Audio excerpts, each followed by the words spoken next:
আপনি please message করবেন না আর। পরে কি মেসেজ করলে রিপ্লাই করবে? জানি না।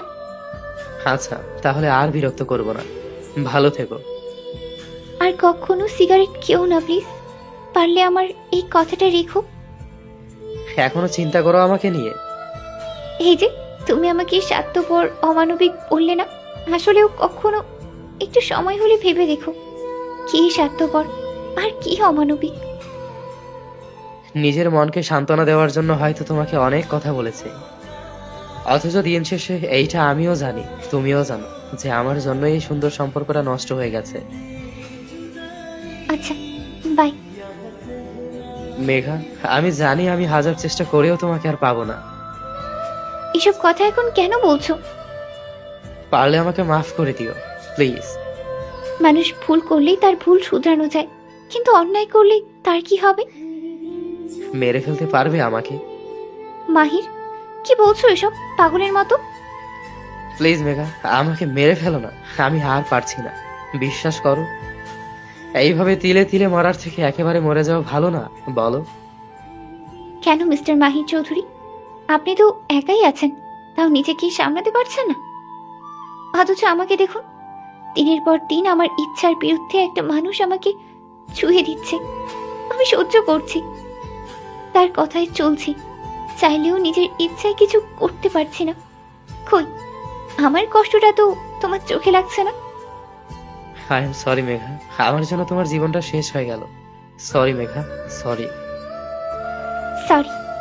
এই সরি বলে কি আমার জীবনটা আবার আগের মতো করে দিতে পারবে? যেখানে কোনো কষ্ট ছিল না, মাথার উপর দায়িত্ব ছিল না, চোখে পানি ছিল না, শুধু ছিল কাউকে পাওয়ার অদম্য ইচ্ছা। দু চোখে ছিল অনেক স্বপ্ন, ঠোঁটের কোণে মুচকি হাসি, হাত দুটো ছিল কারো হাতের মুঠোয় সযত্নে তোলা। তোমার এই সরি আমার সেই জীবন ফিরিয়ে দিতে পারবে? আমি জানি আমার একটা সরি তোমার জীবনের সব কষ্ট মুছে দিতে পারবে না, কিন্তু এর থেকে বেশি কিছু তো বলারও ভাষা নেই আমার।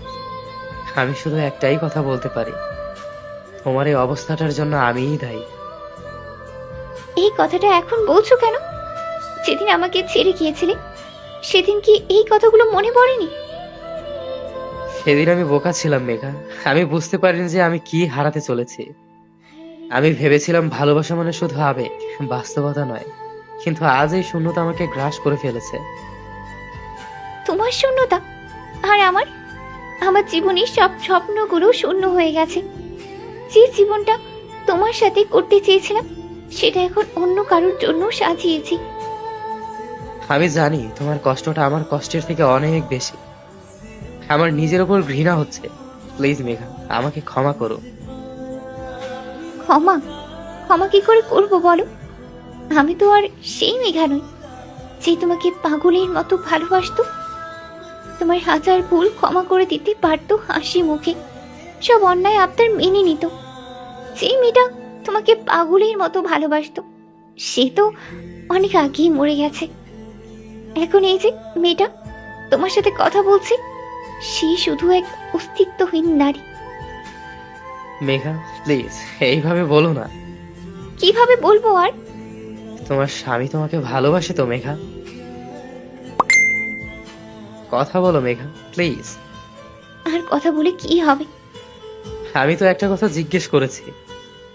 সে কথা জিজ্ঞেস করার অধিকার তোমার আছে? জানি নেই, তাও জানতে ইচ্ছে করে। আমার জীবনের সব ইচ্ছা অপূর্ণ রেখে কি সুন্দর নিজের ইচ্ছা পূরণ করছো। যদি কখনো শুনি তোমার স্বামীর সাথে তোমার সম্পর্ক ঠিক নেই, সেদিন কিন্তু সেদিন কি করবে? যে ভুল 5 বছর আগে করেছিলাম সেটা আর দ্বিতীয়বার করব না। কি করবে? সেদিনই ওই লোকের থেকে তোমাকে আলাদা করে দেব, তোমাকে আমার করে নেব। তোমার এই পাগলের মতো সংলাপ শোনার বিন্দু মাত্র ইচ্ছে নেই। আমি তোমার জন্য অপেক্ষা করব মেঘা, সারা জীবন। অপেক্ষা? কার জন্য? যে মানুষটা তোমাকে ভালোবাসতো তার জন্য? সে তো আর নেই।